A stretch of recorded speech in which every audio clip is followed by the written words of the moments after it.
Hi, welcome to my first monologue. So, now we'll be talking about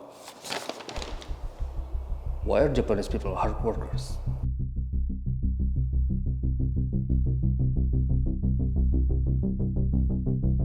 You must know how crazy Japanese people are at work. They even forget the time, or do they dedicate their life to work? And maybe it has become commonplace for us when we often see Japanese people sleeping in public facilities such as on the train, bus, and any other place, even on the street.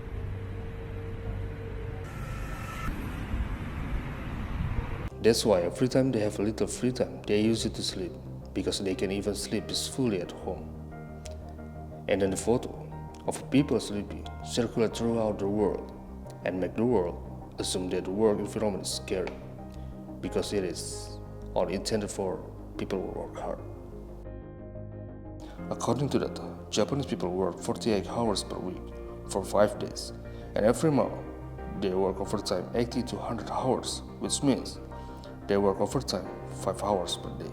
So that makes the assumption that working hours in Japan are very long, even though overall Japanese working hours are around 1,607 hours, and that are still low when we compare it to European countries and even Indonesia, which is more than 2,000 hours per year.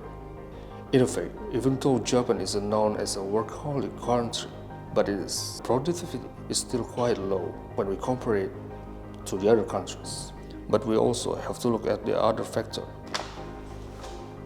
Why Japan can be like that? Many Japanese people work overtime just because of their dedication to the company and are not paid. This is not officially recorded, which allows working hours to exceed 1,607 hours. There is also a culture that has been carried over since the past. Namely, if the boss has not come home from work, it means that employees are not allowed to go home from work. And also drinking after work causes them to lack rest, which has a bad impact on their health, resulting in corruption, which means dying from work exhaustion, and this has happened since the Meiji Restoration.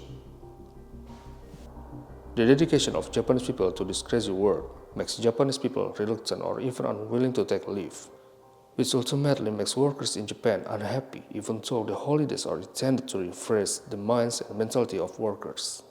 But the government is also trying to continue to create a better work culture